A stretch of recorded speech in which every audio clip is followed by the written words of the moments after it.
Hello there, EKN Nation. Welcome to another edition of the Debrief, episode number 58 here on the EKN Radio Network. It's Tuesday, October the 22nd.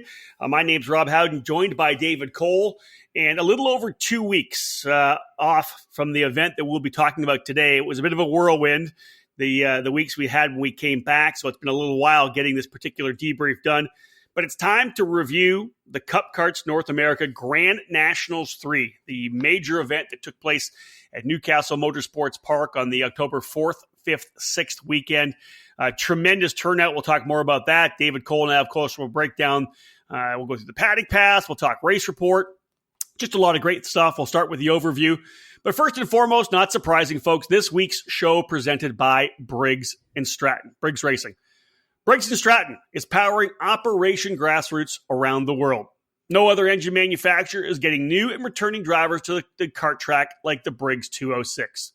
The out-of-the-box performance provides the most fun, excitement, and reliability of any karting engine on the global market. Learn more about the 206 engine and the history behind Briggs & Stratton's century-long commitment to motorsports at www.briggsracing.com. Briggs & Stratton Racing, what powers you? Well, David, I know it powered you and I at the Cup Karts North America Grand Nationals. You and I missed the first week year, couldn't make the second year because of a conflict with the Streets of Lancaster Grand Prix. The race then moved to October. And, dude, you and I went down there with the helmets, which is the way we like any kind of race weekend. Yeah, yes, that is correct. That's basically, how we got involved in the sport, is being drivers ourselves. It wasn't... we were journalism students looking to get into the sport. No, it's a love for driving and a love for racing. Yeah, no doubt about that. Luckily, in my world, I was a racing guy, like you said, and I actually was a journalist, and I found karting. You, on the other hand, you were just a racer, and that was awesome. We were obviously connected with you, and you were working in the Michigan Kart Club scene and helped us out with Shifter Card Illustrated, covering road racing for us in the Midwest, which was great. But no, this was an opportunity for us to get out racing, and I think, David, for so many other people, we'll jump into the overview of the event. Great numbers, as we said, over 280 drivers. But the bottom line is you and I were really just kind of part of this huge community that came out to this event. The growth of the event, attracted you and I both saying, hey, we want to be part of this next year. And that was, I think, the same for so many people, right? Numbers breed numbers, like we talked about. But this thing just started having this kind of momentum all to itself. And this year, of course, was massive. The paddock was fantastic. Newcastle rolling out the red carpet. And it was just a badass event. I loved it. Well, and what brings it all together is the fact that everybody is on the same Briggs & Stratton 206 power plant that is made right here in the United States. And that's kind of what is so unique about this, because nowhere else do you see an event with the same engine in 280 entries. No event around the world. Even, you look at what's going on right now, Road Tax, they have different engines for the different categories. You have, IAME, different engines for the different categories. Rock, different engines for different categories. Briggs & Stratton, it's the same engine from kid karts all the way up to masters. And that's what's provided the stability, right? The foundation. The fact that, you're a junior driver, you got an engine, you're moving to senior, you're just changing the slide. That's the beauty of this program. And that's why we keep saying it. It's press the reset button on karting. Lots of discussion, David, that you and I have had about how to grow karting itself. And karting's solid. There's some great big numbers at the very top pointy part of the pyramid, which is only represents about 5% of the karting population up top there. It's that foundation. It's the grassroots club level racing that Briggs has really brought back to life in so many different areas at so many different kart tracks and clubs. And then for this particular event, there's other events, big events that people go to run 206. There's no doubt about that. Battle of the Brickyard is big. Lots of 206 drivers. Same goes for Quincy. Same goes for Rock Island. Other events around the country as well.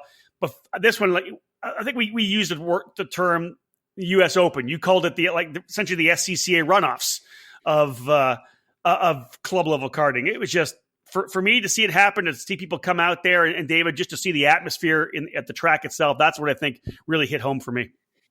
Well, I think I've only been to the runoffs, maybe twice, I believe. I think they were both at Heartland Park. And but there you even now you go through the entry list and the results, and you see all these different states. So you see all these different drivers from all these different regions coming together for a week-long celebration, and really the on-track thing, like they're on track like less than 2 hours for a whole week. And it's really more about just coming together. And that's what this kind of is too, because it's drivers from all different areas, different corners. You have grassroots racers, you have racers who just started racing this year. You have drivers who have been racing for 30 to 40 years that are all racing at this event. So that's what makes it kind of that grassroots feel.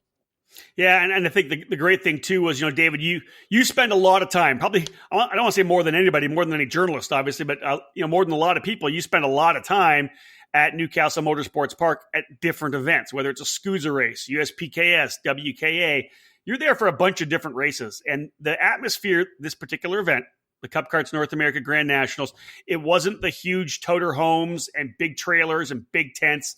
It was pop-up, easy-ups, guys out of the back of pickup trucks. We saw people that didn't even have cart stands that were there racing as well.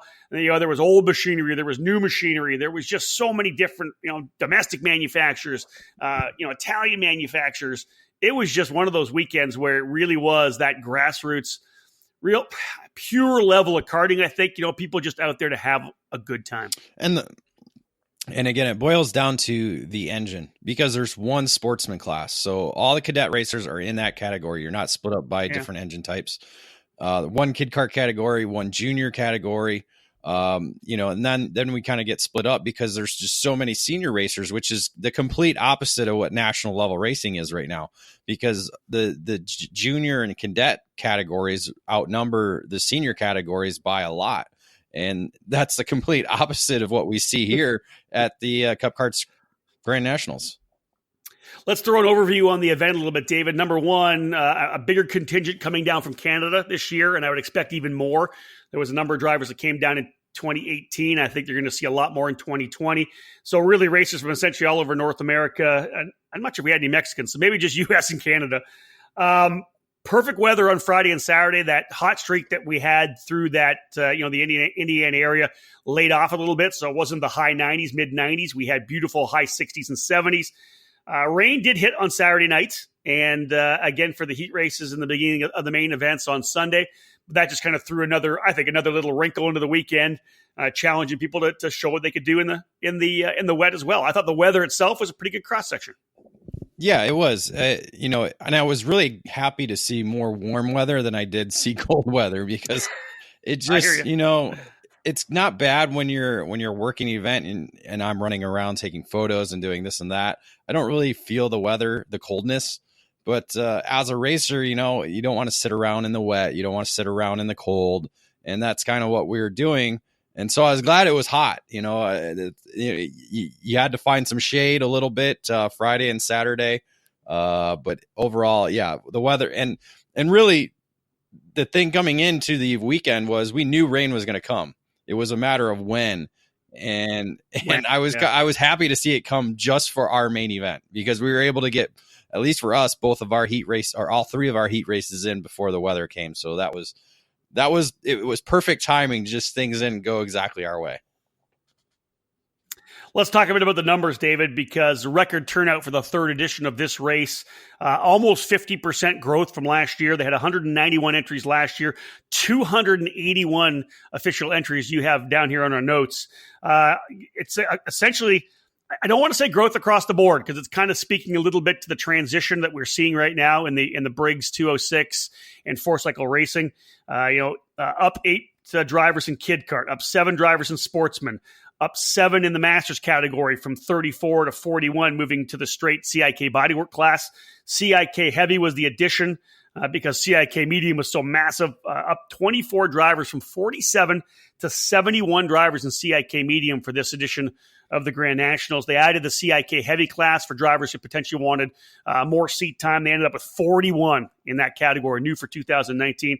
But David, where there was a little bit of drop-off was in the senior open medium and senior open heavy, essentially the bodywork classes. We're seeing those numbers slide back, not horribly, still 18 in medium, 12 drivers running heavy as well.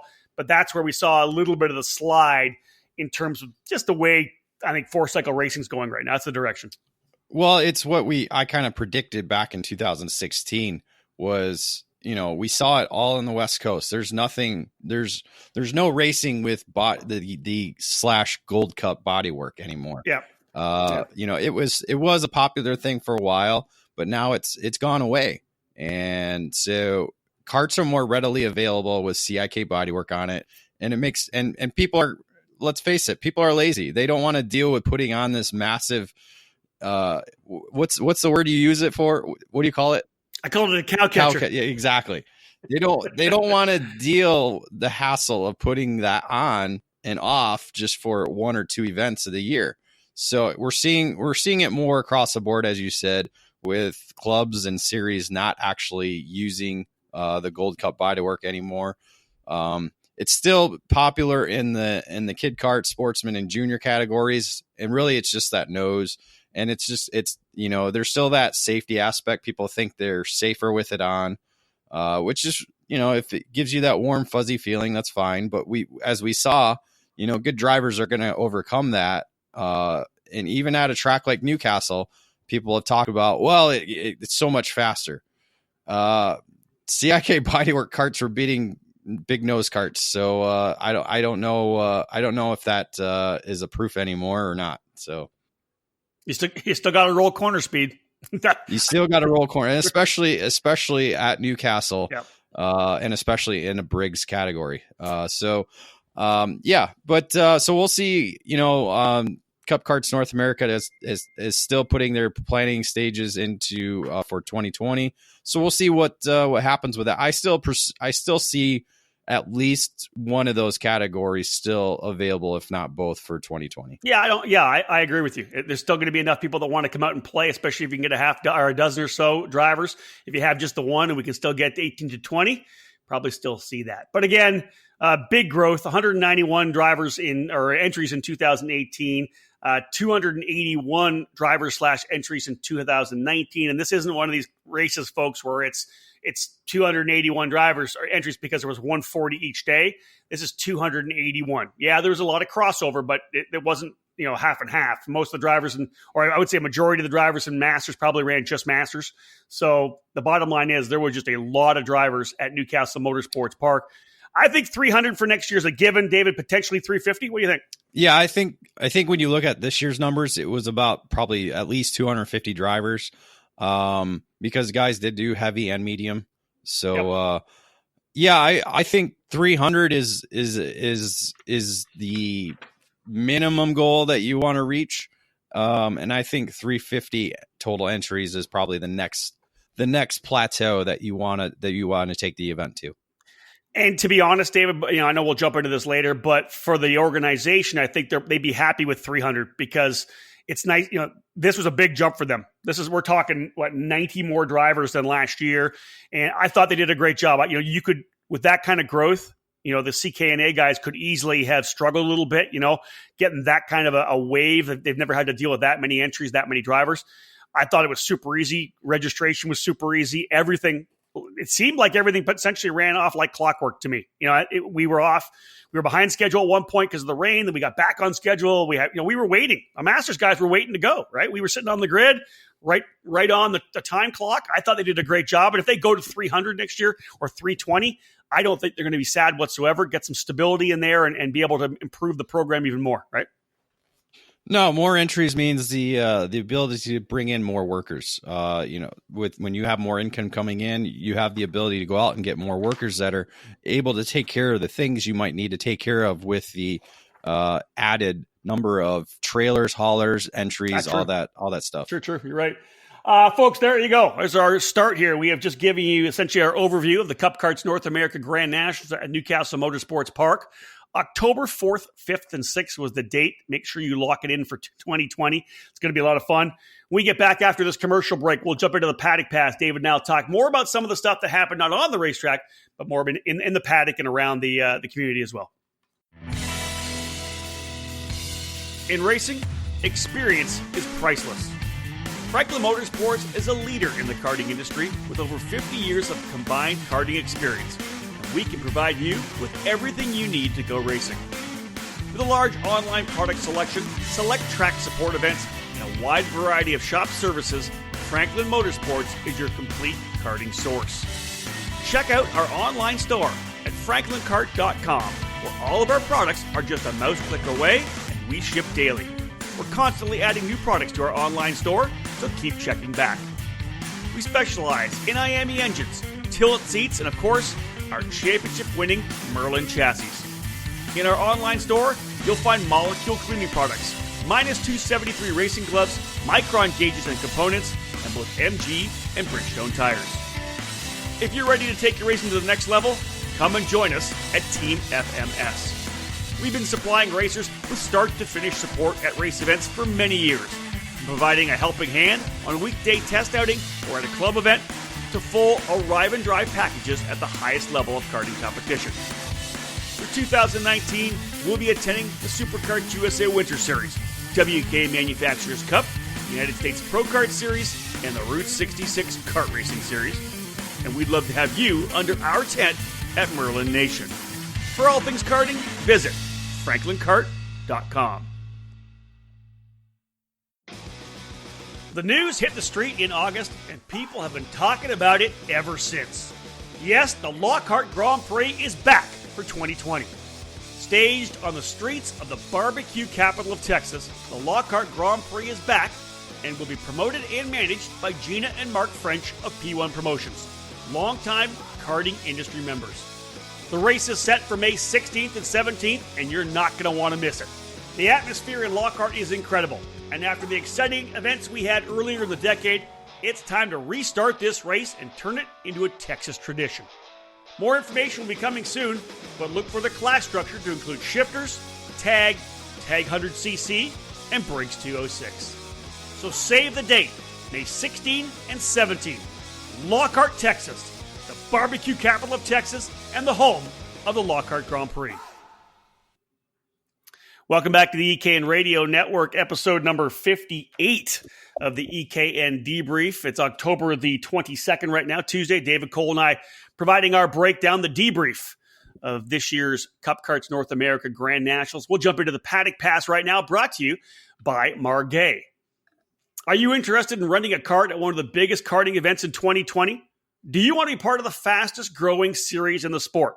If so, check out Margay Racing's Spec Ignite class and their Arrive and Drive packages. Next year's events include the SCUSA Winter Series in Homestead, Florida in January and February, the Grand Prix of Quincy in June, the USAC Karting Battle of the Brickyard in July, and the Rock Island Grand Prix on Labor Day weekend. For more information, please visit ignitekarting.com today. Folks, get off the couch and into a race seat in 2020. All right, David, lots going on. Do you want to talk track configuration first? Well, yeah, because this is one thing that I've never seen personally, you've never seen personally, was the track layout that we utilize. It was configuration 43, which is mostly the national layout that everybody's very familiar with. However, you come out of the scoreboard corner and you go into the Monza, and then you go through the Monza, and then you use the short cutoff, so it bypass the I-70 corner that is very popular and famous on the last lap situations. So it was really cool to be on it. It was the same configuration as last year, so a lot of the racers that were there last year had their notes to go off for this year.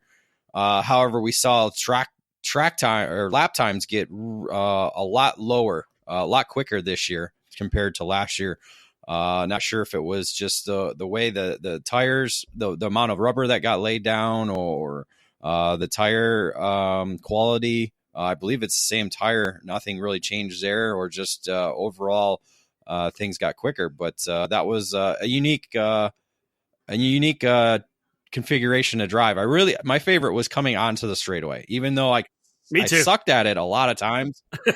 It was just that, that down and up type feel, because elevation change really, it makes for, it makes for a fun lap. I thought the whole last complex was great, David. Like, the turn after the scoreboard corner, the right turn into the Monza, carrying the speed through the Monza, getting out there back, how are you going to set up for the next corner? And then you said down into that last double left. That was fun. I thought it was It was a really fun corner, especially in the 206, just trying to maintain the speed, make sure the car wasn't sliding too much. It was fun. I really, really liked the layout. I thought it was a lot of fun to drive. Yeah, and the one thing they also changed was the heat race formats. 3 heat races were given for all categories, except it was progressive heats. So it meant where you finish the last one is where you start the next. So we saw some guys that DNF'd in heat 1. They had to start in the back for heat 2. It was the same format for the CIK medium categories that had the A versus B versus C versus D type flights. They were still based on the previous race, so that kind of shook things up a little bit and made things differently. And then of course you total up all the heat points to set the grids for the main event, which that's your typical way. So we'll see how the format changes, say if entry numbers do get up to that 350 mark, because I think categories such as sportsman and junior are going to have to maybe go to that A, B, C, D format. The heat race part, the group format. Interesting for sure. One of the great things, David, of course, over $30,000 in prizes handed out over the weekend. All the series sponsors in attendance for the event. If you were involved, if you were a sponsor, you were there. It's the backing for this program is the people that actually are there in the program running it all. And to hand out 30,000, like Dave, we walked into the Racers Grill there, the pro shop and everything at Newcastle Motorsports Park, and it was packed. There was coolers. Obviously, there was all the trophies, but coolers, easy ups, power washers, generators. It was nuts how much stuff they gave away. Toolboxes. All the champions from their champions. They were putting toolboxes together, right? They were putting them together when we got exactly. There. We're seeing that more and more now with series, because they want to give back to racers, because if racers get a little bit of something back, it entices them to come back the next year. So obviously prizes are a big factor in customer relations, if you want to look at it that way, for a lot of events and series. But I think that the one thing that really stood out to me, and Greg said that in the drivers meeting, was all the series sponsors who put any either donated stuff or provided money to the series, they were all in attendance, which is really odd. And you don't really see that all the time, especially when you're talking probably 20 to 30 different companies that did put something into not only the series that they run all season long, but for the Grand Nationals itself, which, that's just phenomenal. And that just shows that the industry is also behind this event as well. So it's not just the racers, it's not just teams, it's the actual industry that's behind this. Let's talk about one of the guys that actually won something as well. The Burrell Art that I drove all weekend long from PSL Karting. They worked with the guys, Greg Jasperson and Steve Vermeer from Cup Karts North America. They put my cart essentially on a raffle. So I'm sure that PSL would ever cut the deal for how much they were going to buy the cart for. I want to say it was $25 a ticket or $30 a ticket and 4 for $25, something like that. Whoa. It was $30 a ticket and 4 for $100. 4 for $100. So I meant, sorry. There you go. $25 a piece. Yeah. So thank you. I appreciate that, Dave. Yep. So of course, at the end of the day, up in the tower after we were done announcing, I pulled a number out, and it ended up that Griffin Kimbrell was the family. He and his family won the cart. The PSL Burrell Art came over and picked it up right there. Got a chance to talk to Dominic Lebrec and Stefan, and we chatted about the cart itself. And it was just one of those feel-good stories, because I want to say he's moving up to senior or something like that, and they weren't sure what they were going to do to get him a new cart. Right? They don't have a huge karting budget, but they were able to. I think they bought $125 for the tickets, and walked away with a brand new go-kart, which I thought was fantastic. Well, one race old. Right? And it wasn't wrecked, so that was good. That was good by you. You ripped the decals off it a couple times. There were no walls for you to hit, so that was great. Whoa, me to hit. I'm not the wall hitter. I was just saying there were no walls for you to hit. I mean, you could have hit them a couple times probably, but no, you didn't. You're the wall hitter. Yeah. So it was cool though. And that was really cool. But the best part was they were Bears fans, so that's what the best part. All right. Well, I can respect that you would like that they're Bears fans. It was just cool to have them come over, and it just it was you never know who's going to win, right? It's a blind draw. You put your thing in the hat and pull it out, and you hope it's somebody who really, really could use it. And it's cool to see that Griffin won that. I know his family is pretty stoked. I think his sister races as well too. She's got to get a new cart too. So it was awesome. So Griffin Kimbrell, the winner of the PSL karting Burrell Art Draw. Speaking of teams that were there, David, PSL, of course, there in a big way. The Burrell guys had a really good run with Prime Power Team as well. And I think it's QC3, is that right? The team from that works with PSL as well. Mm-hmm. I think that's what it is.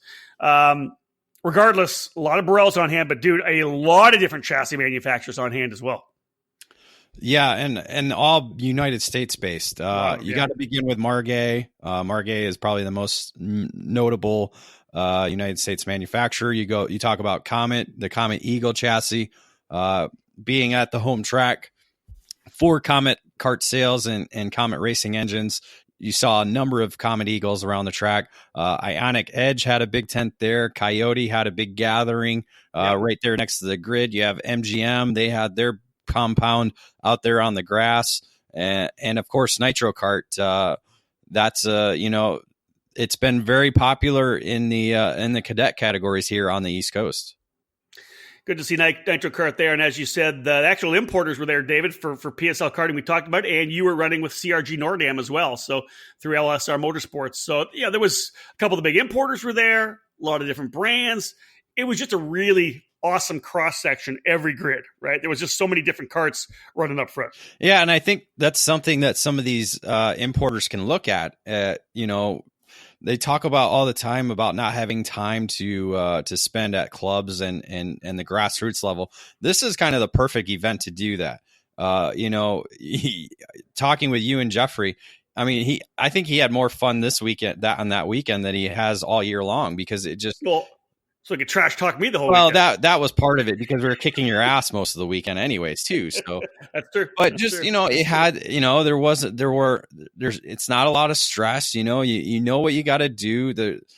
It just has that great feel to it. Like we continue to talk about, and it just had that, no stress type atmosphere. There's no points on the line. It's just a common race. And I think this is a great opportunity for some of these importers to break into the Briggs and Stratton and market, because as we see now, it continues to grow. We've been talking about it for the last 7 years. This is where you need to be selling chassis. This is where you need to be selling some used race team chassis that you've been using all year long. There should be no reason why you can't sell all your 2019 chassis down to Briggs racers for the 2020 season. And yeah, so, it'll be really cool to see what happens as this event evolves, because it's kind of put in that spot where there's not a lot going on. So there's an opportunity there for just not only teams, but the importers to come and support this event and to hopefully expand their market share. David, you mentioned the word feel, talking about you and Jeffrey, and just the feel of the event. The cool thing about it was, even though there was almost 300 entries there, it still had that kind of grassroots, like super cool, badass club feel to it. You know what I mean? It wasn't, there were some tuners there, but there was a ton of father-son, father-daughter. The moms were in there working. The whole family's working on karts. It just had that great grassroots feel to it still. As we said, a lot of 10x10, 10x20 easy ups, none of the big trailers. It still was grassroots racing. Yeah, that's kind of the deal where it's more focused. There's on chassis and driver. And so, yeah, you might have some people that are trying to get that extra 10th. But in all reality, it's just being consistent, as we both know. From the weekend, if we weren't consistent, we weren't fast. So that's it. Yep. So overall, it just, you have the fathers and sons, the whole family are there supporting whoever's driving, and it just, it's, again, it had that runoffs feel because there's not a lot of pressure. We're having fun. We want to do good, but after all, it's just it's a great event to be part of. Couple things just to cap off this section here, this Paddock Pass section brought to you by Margay. I love the kind of the smiles on the faces of the guys from Briggs and Stratton. Dave Klaus and the crew were there. You know, they had the staff there. They were just loving watching what was going on. They were mingling with all the drivers, all the teams, and talking product. And you know, my engine came right out of the box, and the guy that actually built it is the guy that actually helped dial me in. You know what I mean? That I thought that was just absolutely cool that they came there, and I got my what do you call my valves done, right? My valves done. Len Benning from Briggs was there. Make sure after I ran a couple of sessions, reset the valve lash and everything. They were just having a great time, just walking around, seeing all these Briggs engines. You know, that was for me exciting. And then of course, Brad Zoller and the crew from TS Racing as well, having them there, I thought that was really cool. They of course supplying everybody with the Vega tires. Rain was kind of an issue. How many rain tires were people going to find? Some guys didn't actually run in the rain, but otherwise, cool to see the smile on those guys' faces, because obviously a big program that they've been supporting through both the Cup Karts North America Champions Cup and now the Grand National. So to have this thing get to where it is, the twinkle in Dave Klaus's eye was pretty cool. Yeah, I was really happy with, of course, we're happy with the Briggs package. We have been for a very long time. Yeah, it was fun to kind of chat with them Sunday evening as we were winding down, and they were just coming down from the big high that was the weekend. So it was good to chat with them. But it was our first time using the Vega tires that I can recall. I don't think I ever had been on a Vega tire. So this was my first outing, and was really impressed with the way they were. During practice, we were able to put on some new tires, and boom, the thing came right to life after using some 5 weekend old tires. That's right. But it was really once you had the new set on, it was pretty consistent, not a lot of drop off, and just, you know, different chassis things we were trying the tires might not have liked. And so it was all still a learning curve for us, because I'd never driven them. And so I'd never driven the chassis as well. So it was all learning as we were going on. So I'm pretty sure with the new homologation, we're going to have a similar tire coming into 2020, but I'll be excited to drive them again next year. Last little bit, just to cap off kind of our experience too. I want to thank everybody for coming out to my Burger Smash party on Friday night. Obviously, I was busy driving all day long. Finally, kind of wrapped everything up and left everything in the trailer and went over. And you know, you and I and Alicia went to work on getting things set up. I think we smashed and served somewhere over 150 burgers. I think you and I had one at the very end, so probably 152 or 153. Just waiting to get the final sponsorship money in, but I think we're going to come in right around the $4,000 mark of money raised for the Riley Children's Hospital, Riley Children's Foundation. So that makes me super happy. It was a great night. A lot of good feedback from people. Who doesn't like burgers, right? And we were knocking them out, Dave. I appreciate your help and Alicia's, but that was a fun part of Friday for me. It was great. Well, just like anything you do for the first time, you got some highs and you have some lows. So we understand now what we need to do for next year or the next time we do this, which includes a bigger grill and maybe another cooker. I don't know. We'll have to see. Well, listen, I got my eye on somebody. We'll get this thing dialed in. I got my eye on somebody to come and give us a hand. Somebody who knows burgers. We know it's not me. I don't do anything. No. We're also just not going to mess around with custom orders. It's a fried onion cheeseburger. That's what you're getting. I think we have to just put it on the ticket. That's it. It's all it is. What it is. Now, I'm talking about Ryan Pickering, of course. I'll have to get Ryan. Ryan's works for St. Elmo's Steakhouse, Harry and Izzy's Burger Study. This guy knows his burgers, and I think I gotta draft him into Smash with me. We'll need another Blackstone, but we had a lot of fun. It was a good time. Or three, or three or four. Yeah, it was a long line. You just keep going down the line. It's like an assembly line. You drop it, you smash it, you cook. You just keep going down. All right, folks. I think you can handle probably at least 30 at a time. Well, I don't know. Listen, you know what? I would rather have a good time. I thought we were going to be able to talk with some people. It was a whirlwind. That was the problem. It was a line that was like 25, 30 people deep. Man, it was a whirlwind. We'll figure it out. Hungry. We'll dial it in for next year, and we'll make it even better. And I want to thank everybody, because we raised essentially $4,000 for the Riley kids, which is, I think that's fantastic. That's awesome.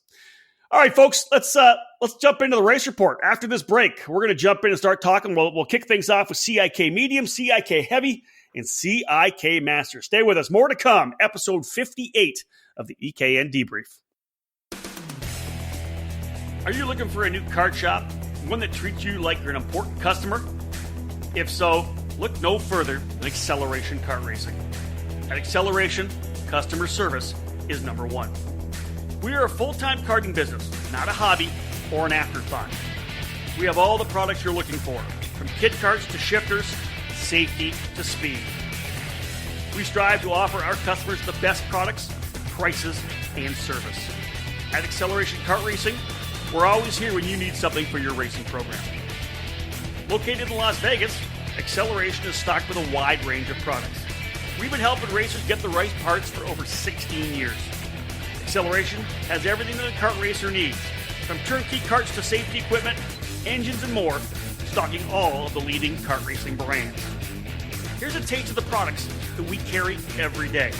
CRG, Tony Kart, Bennett, Rotax, Honda, Miami, MG Tires, Vinco, Bridgestone, Mojo, Alpine Stars, Sparco, Ribtech, and EVS, Tillett, Micron, Alfano, Bell, Arai, Zamp, KG, Sniper, SweetTech, and K&N.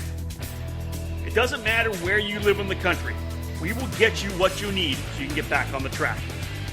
Acceleration has a sufficient supply of products to ensure that your order can be shipped the very same day. Our knowledgeable staff is available to help customers 6 days a week, and ordering online is open 24 hours a day at shopakr.com. For visitors and locals in the Las Vegas area, Acceleration has a large showroom full of the best kart racing products available. Come on in and check it out. To find out more about what Acceleration has to offer, visit shopakr.com. Again, shopakr.com. And make sure to sign up to be on our mailing list to receive the latest updates and promotions that we send throughout the season. Again, we're a one-stop shop. shopakr.com.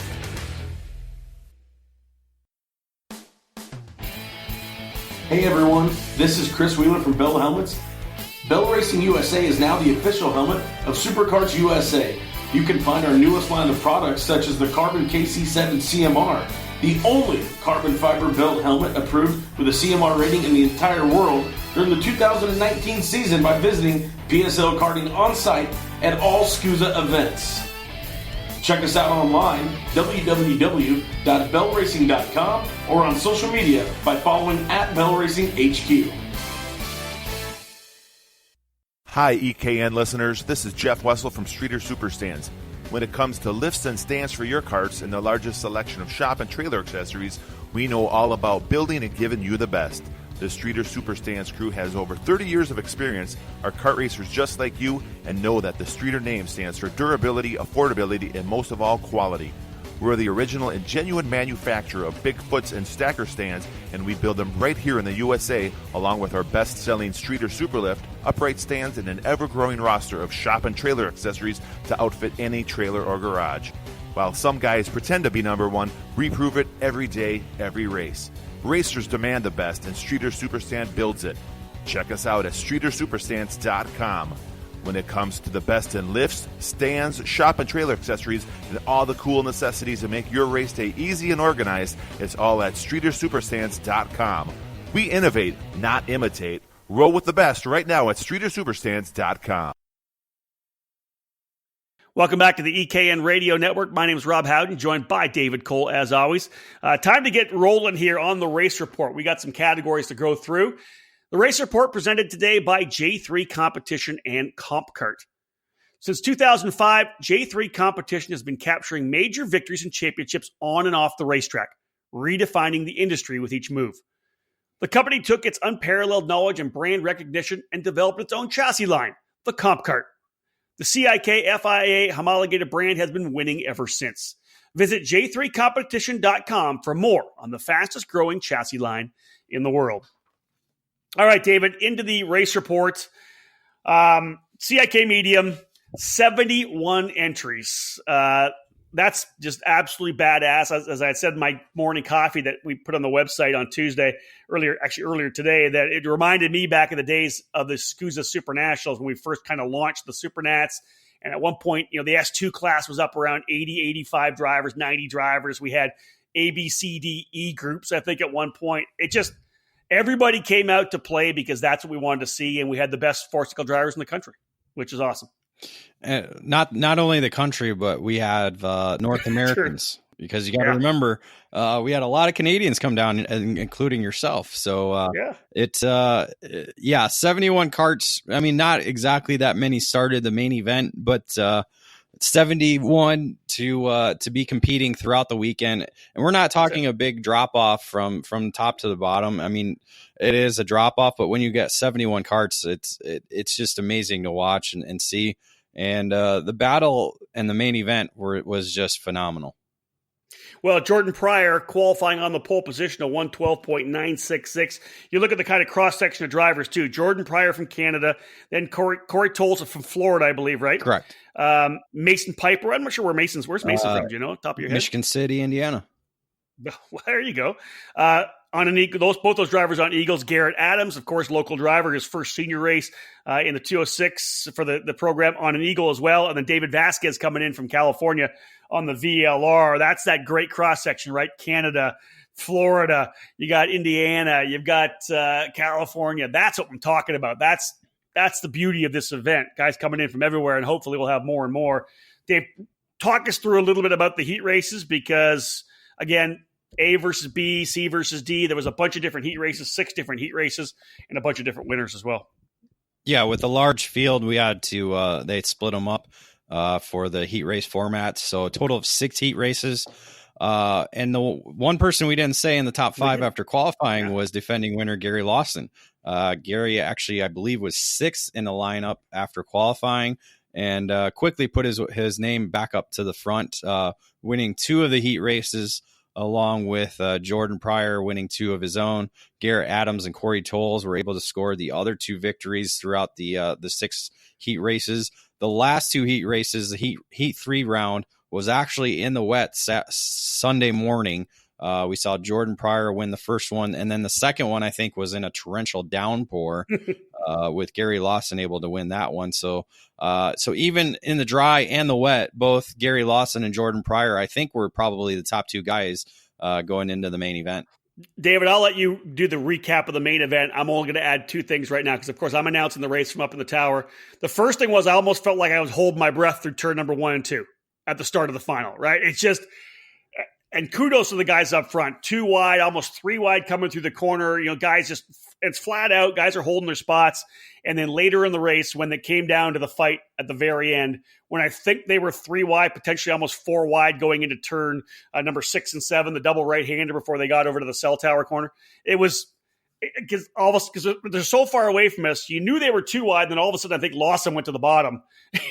And just everybody held their breath again because all of a sudden you can't see anybody anymore because they're both lined up. Everybody was lined up. It was just one of those great 4-cycle races that went back and forth, constant new leaders. Just so much fun to watch. Well, the start, I think you gotta think about it. Grassroots racers are there to finish a race. They're not there to win it in the first lap. So I think that had a lot to do with guys just trying to get through the opening corner and then start knifing their way through the field. And I think that is part of the reason why we saw no issues through the opening corners. Is guys knew they just had to get through that. But really the race throughout the 14 laps was just really anybody's to win. Gary seemed to be the guy that wanted to lead, but you had guys like Corey Tolles and Alexander Kardashian that were really trying to be the leader. They each got around Lawson at certain points throughout the race. And a key point in the race was Lawson able, as you said, when you think it was like 3 to 4 drivers wide, Lawson was able to work past both Kardashian and Tolles through that double right-hander and then going through the cell tower corner. Thankfully, with Cup Karts North America working with the Indiana Sports Network, I believe is who it was that did the live feed. We're able to go back and kind of watch how this race really unfolded because, as you said, it was hard to tell from where you were announcing the races from.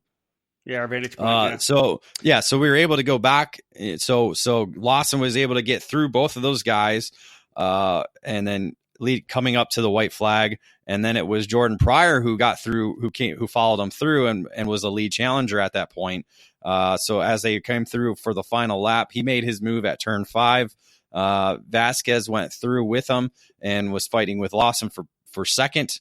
That allowed Pryor to basically get away in the final corners to cruise off to the victory. I know in talking to Vasquez, he said it was probably the most intense race he's ever been in, which I think speaks volumes for the series itself, the race itself, and the drivers out there, because they just were pushing so hard to be able to have him say something like that. David, obviously a top driver, put on a great show last year, coming from deep in, I think, dead last, actually up to 4th or 5th, I'm told, as I recall. But the bottom line is, David, just the last couple of laps were some of the best. We've seen races like, 20 years of racing. That was just so much fun to watch, those last couple of laps. You didn't know who was going to win it. Well, because as they were fighting with 2 to go, it kind of there was a second group that's true. That's right. Yeah. And so basically it was 11 karts that made up the lead pack. So in the end, Pryor does get the victory. David Vasquez ends up in second, Gary Lawson in third. And that next group you talked about, I think, was Jonathan Treadwell and Curtis Fox, right? It was a couple of the Prime Power Team Burrell guys that were working their way forward. Yeah, there were a couple of those guys that were at the back of the lead group and were able to make their way through. And it was did we have a last lap spin? Didn't Kardashian go around? Kardashian was one of them in the Monza. Somebody got inside of him and kind of spun him around. I think Tolles got shuffled off over in the cell tower corner when they were trying to go 3 wide. That was the thing with when Lawson went by him. Tolles didn't give him. Basically, tried to hold the outside. And it didn't work because even though Lawson gave him enough room, he still kind of dropped a couple wheels off and then basically lost his race there. But, it's just kind of one of those moments where it was a racing situation where Tolles just didn't give enough space or didn't try to fall back behind Lawson quick enough. At a split second like that, you make the decision you want to make. You think you can hold the outside, you try it. Obviously, it didn't work for him. But congratulations to Jordan Pryor. A big victory for him, one of the drivers from Trevor Wicken's Prime Power Team.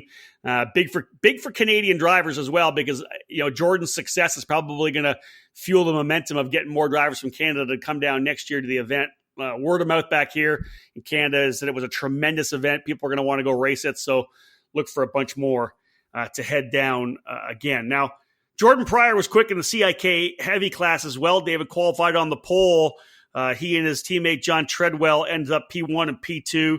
Owen Thomas, another one of the Prime Power Team drivers, in the third spot. Stephen McVoy in fourth. Canadians 1, 2, 3, 4 in CIK heavy. Ethan Dietrich on the MGM ends up slotting into fifth. The Canadians came down. They meant business. Let's put it that way. It made you proud, didn't it? It was pretty good, yeah. Well, not really, because here I am under the same tent as them. I'm sucking hind tit, and they're coming in 1, 2, 3, 4. Well, they know what they're doing, Rob. They also drive every weekend. Let's be real. Exactly. I'll cut myself but some slack.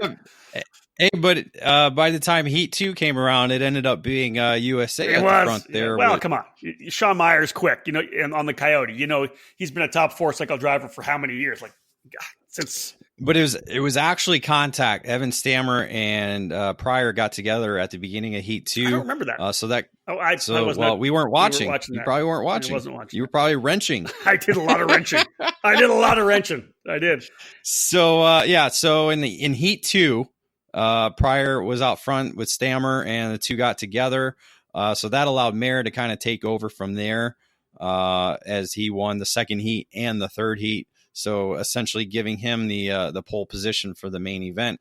But contact for him in the main event shuffled him down the order just after the halfway point, which allowed another Canadian, Curtis Fox, to move into the lead. Yeah, that was actually a really fun race to watch. I remember that when Meyer went out, it happened so fast I didn't even see it happen. It wasn't really until they came back around and we reset on the timing and scoring that I realized he was gone. But the last couple laps, Fox was at one point able to get out into a pretty good spot, right, and pull away a little. Not pull away, but he had enough of a gap in the last lap that no one was really able to race with him at that point. He had some guys on his bumpers, but once he got to the lead, held it on for the remainder of the race to score the big win and give Canada 2 wins for the 2 senior categories. Yeah, Evan Stammer ended up finishing in second in that class. Really good run for Blake Korth as well. Jordan Bernlauer ended up in the 4th spot, and Pryor, as you said, coming back to P5. Let's move to Masters. It happened way in front of us, at least in front of me. You were a little bit closer. You could see the leaders a lot of the times. Although I did beat you to the end because I was able to finish the main event, which was strong on my side. Another Canadian on the pole. Jamie MacArthur on the K&K ends up qualifying on the pole. Stephen Kilsdonk, of course, one of our July. Was it July? It was July, right? A July driver of the month in the MGM, qualifying second. Chris Klein on the Ionic Edge in third. Stephen McVoy, another one of the Canadians, on the Ricardo in fourth. And Eric Helling on the VLR qualifies P5. But the heat races were all Kilsdonk. Pretty impressive. Yeah, it was very similar to what we saw at the battle at the Brickyard, with Kilsdonk able to get away from everybody in all 3 heat races at the Grand Nationals here. And so he was able to earn the pole position for the main event. But as we pushed up onto the grid, there was Steven, but no kart. Yeah. Did you ever talk to him? I haven't really actually even talked to him about why he decided not to run. I don't know, did he just not have race? He didn't want to race in the rain. And that's the one thing that's, it's still kind of that old school mentality that you see a little bit here and there. There were guys even in the senior open medium, senior open heavy that if it was raining, they didn't go out on the racetrack. Well, I think there was 41 in our class, Dave, and I think only 25 started the main. Yeah, there were so Steven wasn't the only guy. Because definitely, I know he wasn't the only guy. There was 4 guys in front of you in the inside line who didn't start. Thankfully, in our grid, there were 4 guys who did not start. I got to move up. I think I was ahead of you by like 2 rows, and I was supposed to start 2 rows behind you. Yes, you were. So that certainly helped me. It also helped Nick Tucker, who ended up becoming the race winner. Yeah, battle between he and Eli Yanko for the race win. Eli's always been very, very strong on the wet. Ended up winning the Canadian Nationals this year. Finished second on the racetrack. A technical DQ to Jamie MacArthur moved Eli Yanko to the win in the Canadian Nationals. This time, though, Yanko, it was something in the carburetor, I believe, with Eli. He ended up getting excluded from the results. That moves Ken Williams in the Margay up to P2. Adrian Donkers, another Canadian, in third. Matt Skaggs on the Ionic Edge in fourth. And MacArthur, who obviously one of the top Masters drivers in Canada, ends up finishing P5. Overall, an interesting weekend for Tucker for sure, because he was backwards and forwards, right? Well, yeah, he had the engine plug come loose and spraying oil all over the track in Heat 1. We had a great smoke show behind him during that race. So he had to start dead last in Heat 2 and ended up actually just getting ahead of me at the end of Heat 2. So got halfway through the field there and then moved up even more in Heat 3. But as we said, he had to start, I believe, somewhere in round 17 or 15th for the main event. But again, with those guys not starting the main event, he was able to move up inside the top 10 right away. And was into the lead by lap 2. So definitely was. Our race was in the rain. It rained quite a bit, and then it kind of tapered off a little bit, I thought. Yeah, by the time lap 3 was completed, the rain had stopped, but the racetrack stayed wet the entire time. Yeah. And so essentially, Tucker went to the front pretty quickly. He and Yanko run a 1-2. As I said, an issue for Yanko with a carb issue in tech. He ends up being removed from the results. All in all, though, I think the Masters drivers did a pretty good job. It was a lot of fun racing with everybody. You and I were essentially the front half of the grid for a majority of the weekend. I got roughed up a little bit a couple times and learned a bit from how I'll handle it next year. But otherwise, overall for you and I, a pretty good weekend. Yeah, I enjoyed my time with LSR Motorsports, with Marshall Martin and the whole Chaos camp there, along with you and Jeffrey. I had Austin Garrison give me a couple tips here and there, working alongside Elliot Cox in the sportsman category. And then also, it was really nice to have Trevor Wickens and the Prime team allow me to join you guys for a track walk. I didn't need too many pointers because I had you pretty much beat throughout the weekend, but it was good to hear what the fast guys were talking about, because I could relate to them. You couldn't? And we could kind of I know you couldn't, but that's why you were there, Dave. That's why they invited you. They saw you struggling. It was just coming onto that straightaway that was killing me every time. And I got it through heat 3. I don't know if I just told myself, just stop being stupid and get through this corner or what, but because it didn't seem like I changed too much, but maybe just that little bit helped. And, but it was just still fun just to hear, because it's not every race weekend we get to go do track walks and hear what really, is going on in some of the debriefs and stuff like that. So it was cool to do that. Well, obviously you qualified me. You struggled in the first heat race. It was fun to pass you coming onto the straightaway there in that move. It was a hard move to the inside, able to get by you. You saw first and foremost me get shuffled off into the grass in heat race number 2. Well, I have video proof of that too. Yeah. God, that was a rough deal. It is what it is. Just wait for Christmas. Oh, damn. Of course. Fantastic. Heat race number 3 didn't go the way I wanted it to. I made some mistakes there and I shouldn't have, and it put me to the back. I tried to get more aggressive, trying to recover. That didn't work for me at all. But yeah, you had good speed. I thought I had better speed by the end of the weekend. I know that some of the times that we laid down were pretty solid. I know that we made a lot of adjustments to the chassis that I was on. As it came, we needed to make some adjustments to get it where it needed to be. I think we're already looking at a rematch for next year. You'll be back with Marshall, and I'll be back with, I think I'm probably going with Trevor Wickens at Prime Power Team next year. We'll be dialed in and ready to go, so we'll refire this battle. How's that sound? Team USA will conquer again. Well, you have to finish a race first, David, because that's not something you've been able to do. So Howden 2, Cole 0. No, I finished Indy. You did finish Indy. I did. You did, behind me. And just like I'm pretty sure I had faster lap than you did at Indy. It never matters though, Dave. I was just shocked to find myself 11th after qualifying. You got to give me, because I suck at qualifying. Totally. You do suck at qualifying. And which I was very come out of there, nobody to draft with, no rabbit, and to lay down a P11 in the slow group even. Like there were guys in your group that I was quicker than, especially you, by at least 3 tenths. Yeah, I went the wrong way totally on the setup, but it didn't come alive at all. That was bad. I felt, and that, you know what? It's one of those ones I felt like I was fast. I'm like, I'm nailing this. This is great. No, qualified essentially right where I expected. So yeah, that was, you know what? And again, it's all about just getting a feel for the chassis and knowing what's going on, right? We made tons of gear changes. I moved a lot of stuff around in that go-kart. Let's put it this way. I worked harder on that kart than I have on a kart in a long time. So we were just basically trying things because we weren't sure if it was me or the kart. Because again, not being in the kart, it's so hard to understand what's going on, and so it was fun to kind of digest everything and to try different things, and then we ended up finding out something that we had no idea happened, and we're like, oh, that worked, sweet, and so just kind of that type of mentality. We're really working on was the geometry of the chassis, a little bit of tire pressure here and there, and mostly track width too. So that was one of the things. Like later on, I really started working more on the tire pressure, and it kind of made the kart come alive a little more. But all in all, great weekend for you and I. We'll get back at it again next year for the 4th running of the Grand Nationals and CIK Masters. Looking forward to it for sure. Folks, stay with us. After this break, we're going to be back. We're going to jump into the Senior Open Medium and Senior Open Heavy. Then we'll go Junior, Sportsman, and Kid Kart to wrap up this edition of the Debrief. Looking for that extra edge? Comet Racing Engines is your answer.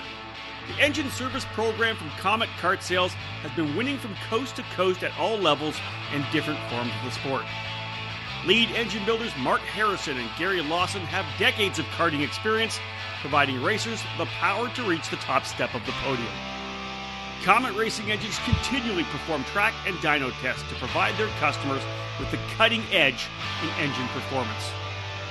Comet specializes in Yamaha KT100, IAME Swift, IAME X30, IAME Leopard, and Rock engines. Trackside and customer support are the cornerstones of the Comet Racing Engines business, ensuring each and every customer receives personal attention and the help they need to achieve the best results. Engine rentals are available at all the events that Comet attends in 2018, including WKA, SCUSA, USPKS, and the Route 66 Sprint Series. Contact the Comet team today at cometkartsales.com or by calling 317-462-3413. If you're looking to step up your engine program, send it to Comet Racing Engines.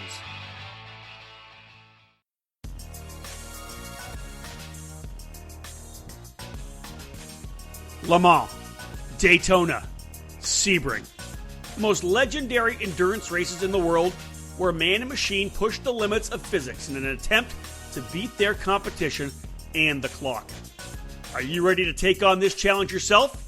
Well, the Simcraft 24 Hours of Orlando karting event returns for 2020 with USAC Karting. Get out of the winter and into the Florida sun with a new date on February 1st and 2nd at the Orlando Kart Center. With the field already exploding after the 2019 event, there are less than 10 entry spots remaining. It's going to be an exciting event with factory and dealer-supported entries from DR Kart, CRG Kart, TV Kart, Praga, Margay, GP, Mac Minarelli, Tony Kart, and Cosmic.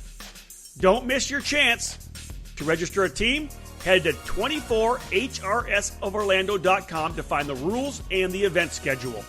Once you're ready, you can save your spot with a $600 deposit to hold your place in the largest 24-hour karting event in North America.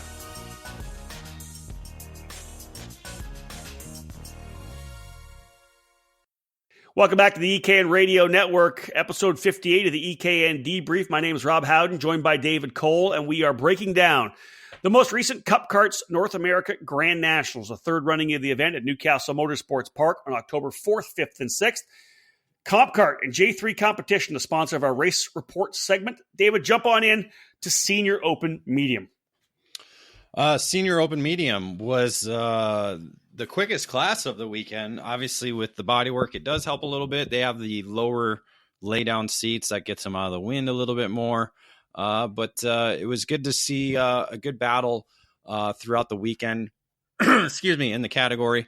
Eric Fagan, a regular there at the Newcastle Motorsports Park and Cup Karts North America, set the fast time in qualifying, a 1:12.990. He was able to do that on the Ricardo chassis ahead of Colin Warren in the VLR, Ryan Cassidy in the Coyote, Dylan Amundsen in the Ionic Edge, and Brian Reddig in the FA kart. So a good little diversity in chassis there for qualifying. Through the heat races, it was Warren winning two of them, the first and the third, while Fagan was able to win the second, setting up for an interesting main event because as the race started, it was still rain tires were mandatory. So we had some drivers sit out, but the sun was actually coming out of the clouds and everybody was on rain tires because the track was still wet and was drying as the race progressed. Yeah, having wrapped up what I was doing, of course, our race was first, and then I jumped up into the booth to do the play-by-play. Dave McIntyre, of course, down on pit lane, was doing victory lane, and was doing all the pre-race. So he and I were working back and forth. Yeah, watching this race unfold, when I got upstairs, Mark Steele absolutely walked away in this one. Like I don't even know the number. Was it 14 seconds ahead or more? He absolutely smoked him in that race. He just took off.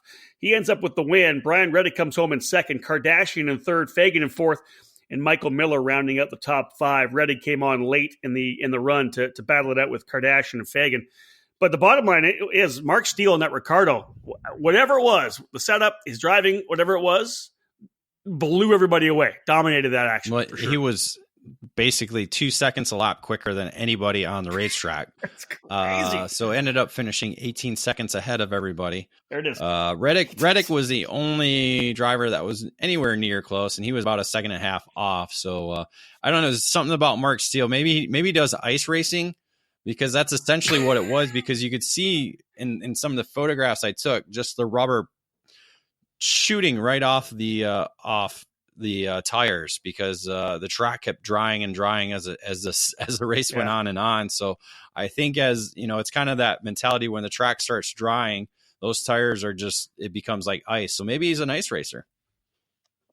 Well, he lives further south than you do, so relax. But he's in Canada. I figured all Canadians ice race, right? Like Todd McCall. You pretty much live in the UP anyways, so.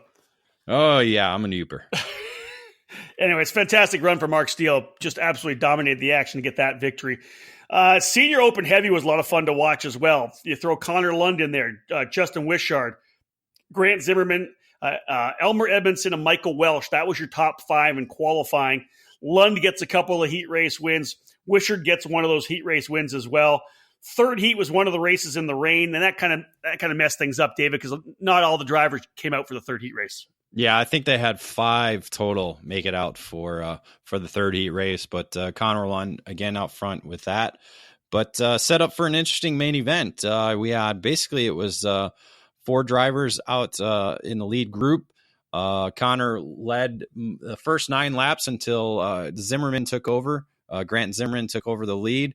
But in the meantime, Justin Wishart was charging his way forward and was able to make a last lap move in the double right-handers ahead of Zimmerman to take the lead and then go on to score the victory.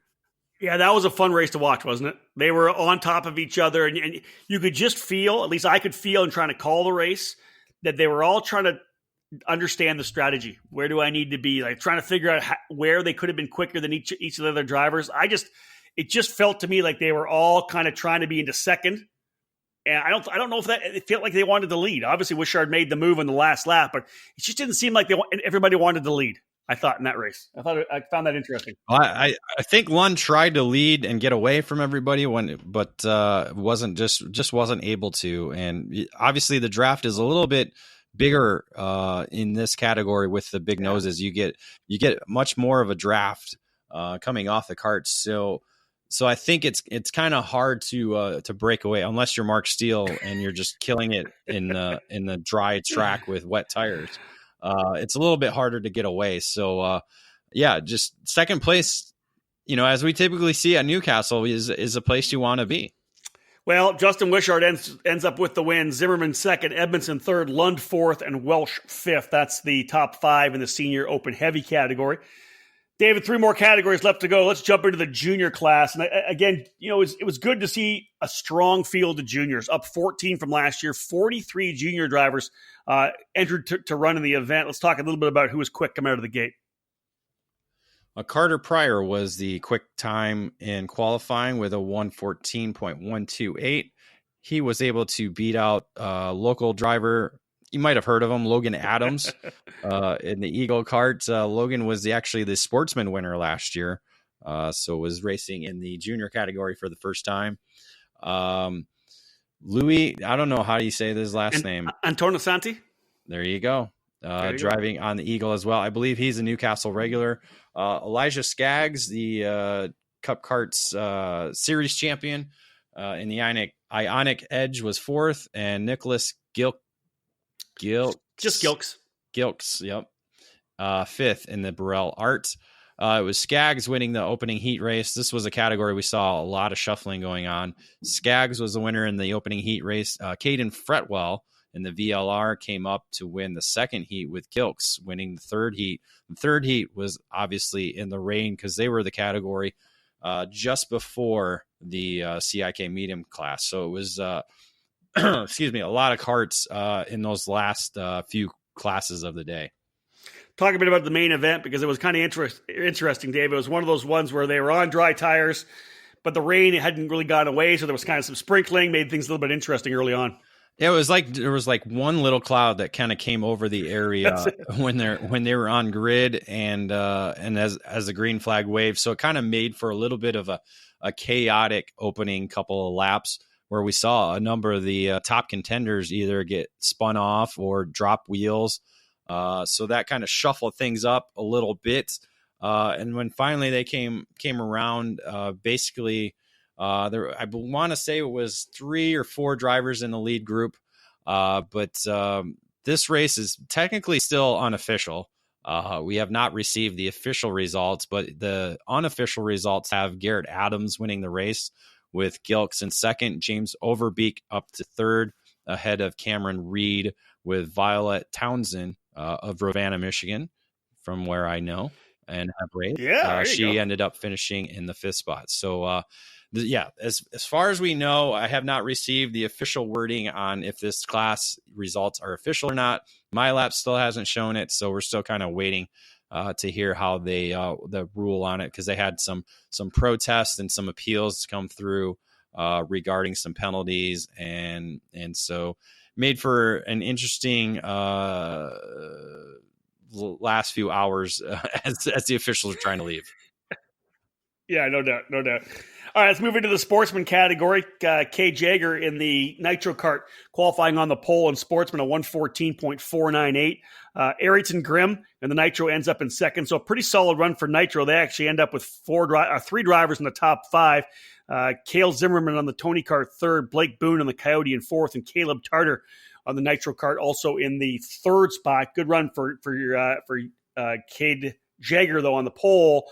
But, Dave, let's talk about the heat races, because there was only one guy up front in the heat races every time the checker flag flew.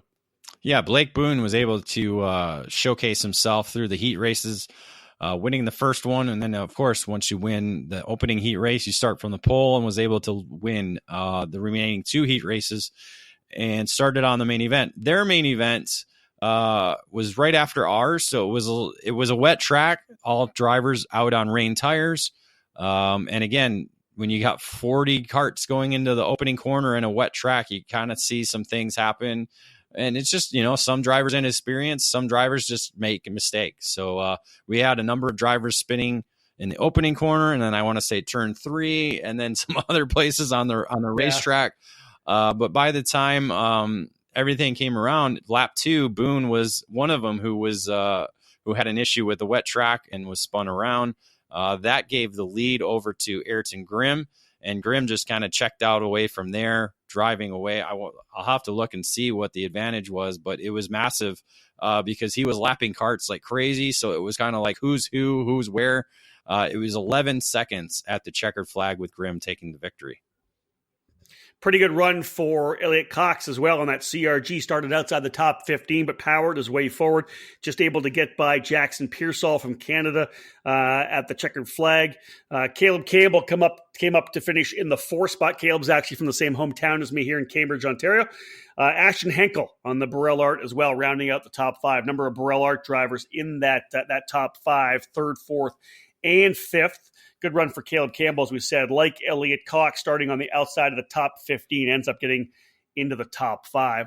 Great run, though, for Ayrton Grimm as he's able to score the victories. That's a pretty good cross-section for Ayrton, right? He wins at the SCUSA Summer Nationals, and he also wins at the Cup Karts North America Grand Nationals. I thought that's a pretty good cross-section of a kid that'll just drive anything he's allowed to, right? Yeah, I think he won at WKA, USPKS, wow, SCUSA, and Cup Karts North America. Probably has a Route 66 win in there somewhere. Probably some Newcastle Club race in there. So very good season for Grimm.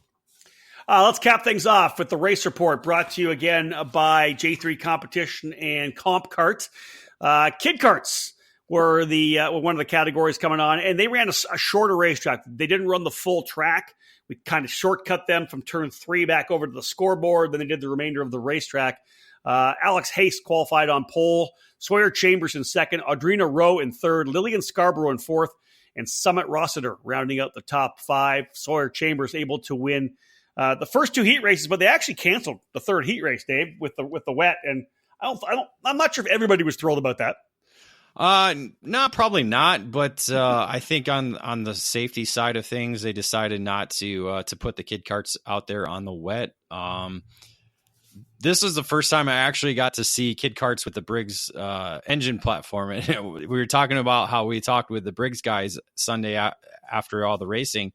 And I said, are the kid karts engines supposed to be on the rev limiter the entire time? Just because when you go, I don't think you got a chance to go out up near the racetrack while they were on track. I called it from upstairs. So I called it from upstairs. You're just out there and you hear da da da da da da da da da da. All the way around the racetrack, and it's just hilarious. Well, the racing itself in the main event was pretty solid. Sawyer Chambers actually was able to get the victory. Rocco Simone ends up finishing second, and that's kind of a weird one for me because I covered Rocco's dad, Anthony Simone, when he was a cadet and junior karter up here in Ontario, and now I'm covering his son in kid karts. It kind of brings me back full circle to my early days in the 90s. One of the great runs we saw, though, she just didn't give up the entire race. That was Audrina Rowe, Dave. She ended up coming home to third. It was Alex Hayes finishing in the fourth spot and Jay Boone in fifth. There was a bunch of spins here and there because the track was still a bit greasy, but it was impressive. I thought the drivers did a great job, and Audrina Rowe was really impressive working her way back up to third. Yeah, it was one of the first races of a full dry track, but when we say dry, it's still green. So not a lot of rubber down. But again, at our Kid Carters, they were hammering away. And with Chambers' victory, it actually gave Nitro Kart 3 wins. We'll talk a little bit more about that later. Yeah, folks. In fact, we'll do that. We'll go to our final break of this podcast here on the EKN Radio Network. When David and I come back, we'll do a little wrap-up. We'll talk about the Constructors' Championship, which brands they were able to score victories, and then we'll have a quick look at the EKN Trackside Live race calendar. Only a couple of races still on the docket here for 2019, but then we'll kind of touch on where we're going to be in January and February as well. Stick with us. We'll wrap things up here on the EKN Radio Network. From coast to coast, Miami has become the two-cycle engine of choice for American karting.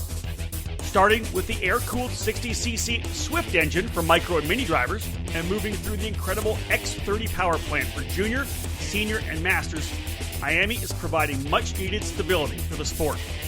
In 2018, the new KA100 Rejet engine took the karting community by storm, and it will be a core class on the SCUSA Winter Series and Pro Tour, as well as the United States Pro Kart Series, Route 66 Sprint Series, and the WKA Manufacturers Cup programs. Watch for more regions, series, and events to get on board with this new IAME formula. This year, IAME USA is debuting the new SSE 175cc shifter engine, which will be the foundation of SuperKart's USA gearbox competition for the future. The engine has been custom designed with a balanced equation of performance and reliability.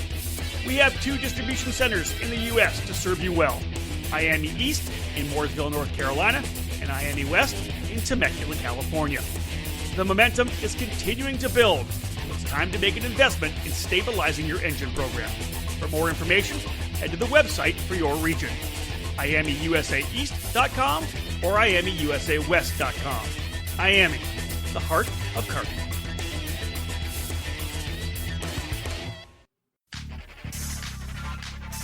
The shift is on to a new brand and a new way of thinking. The Croc promotion has taken American karting by storm, and simply put, we have the best kart on the market. We've won and continue to win national and regional races with a revolving door of drivers. Myers, Bedozo, French, Musgrave, and we're ready to dominate the rest of the 2019 season. We just want to win. That's it. Plain and simple. Our dynamic R&D program is more aggressive than any other manufacturer, and we're the only company focused on building the perfect chassis for American tracks, engines, and tires. Why race a kart made for Europeans? We're testing prototypes for American racing. We're breaking the mold. Croc Promotion is all about supporting dedicated and talented young drivers and winning races. That's Croc Promotion USA. That's Mad Old Nut Racing. We just want to win, plain and simple. No BS. Let us spend our time and money developing the chassis so that you can win. Welcome back to the EKN Radio Network. Time to wrap up episode 58 of the EKN Debrief. Myself, Rob Howden, and David Cole breaking down the Cup Karts North America Grand Nationals 3. Tremendous race, gaining so much momentum, 90 more drivers than they had in 2018, over 280 entries logged for the Grand Nationals 3. Looking forward to another fantastic one, Grand Nationals 4 next year. We got to say they're going to break the 300 mark, potentially push it for 350. Put it on your schedule, folks, because David and I will both tell you from our own experience that we had an absolutely fantastic time.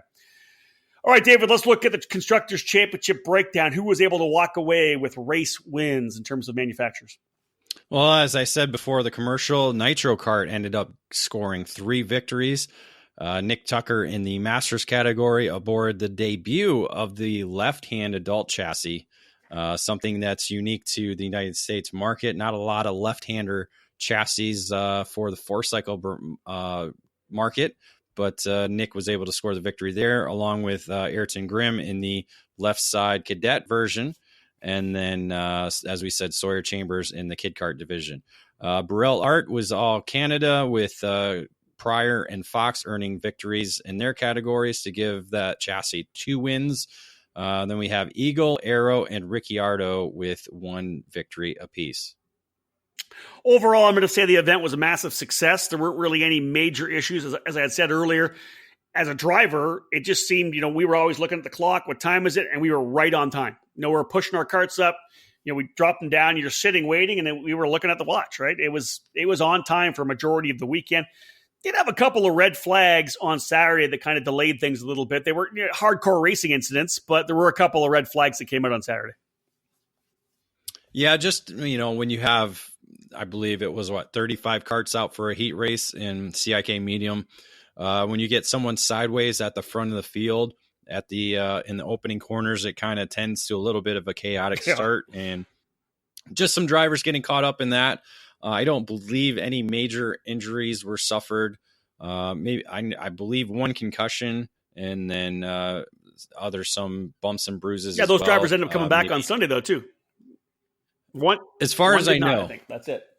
Yeah. So, you're going to have any event. A lot of events have those type of hiccups. Thankfully, it was at the end of the day on Saturday, so it didn't delay things for the majority of the event. But one of the cool things, and we mentioned it earlier, they had Cup Karts North America had the Indiana Sports Network on hand doing a live stream, putting it up on Facebook, and now all the video coverage is now available on their YouTube page. Yeah, that's really cool. And for the Indiana Sports Network to come out, something they've really covered before, they cover other sports. So I thought for the first opportunity of trying to cover karting and getting a feel for it, they did a great job. You just know that program is going to improve for next year, and I'm sure that they're going to want to have them back again. A lot of great, obviously I'm covering the race. I'm watching out the window. I've got live timing. Above me, I'm watching the actual coverage itself as well. It's a bit delayed on what I was covering, but I'm watching the comments, and there was a lot of people watching and a lot of people excited to watch too, which was kind of cool. If you're not able to make the trek, you don't want to miss it. There's a lot of families, a lot of other racers from around the country that were watching that event. Yeah, we even broadcasted our the PA audio throughout the weekend. We didn't really focus on doing our typical EKN live broadcast. We just kind of ran it and kind of left it off in the corner so we could go race. But we had some really strong numbers for the weekend. But when you're looking at over 250 drivers, that's 250 families all over North America that are wondering what's going on. So it definitely has momentum to keep that going with all the different types of coverage that we can provide, and that Cup Karts North America is going to bring for the future. Yeah, next year's event date already set, October 2nd, 3rd, and 4th, 2020. The goal, of course, to break the 300 entry mark. And as we said earlier, as we kind of cap things off before we jump into the race calendar, David, we'll take this opportunity to offer congratulations to Greg Jasperson and Steve Vermeer, the two primary, managers of the Cup Karts North America program. As you and I both know, anything like this, there's a lot of people that are involved. Mandy Jasperson, of course, was front and center, the whole tech staff. They brought in Rick Folks and a big crew to kind of run the race. Just kind of want to take the opportunity to give the kudos to Greg and Steve for putting the effort in, putting the time in. The amount of time that they spend to put this race together, to get the sponsors, to put everything, just to really get everything together. Obviously, my personal kudos to them. I'm sure you would echo those sentiments. I do. It's being one of the former promoter. I know what it takes to do that. We see it with all the other different series, and I think you can easily say that the way Greg and Steve do their business with the promotion and the at-track activities puts them definitely at or near where everybody else is at around the country.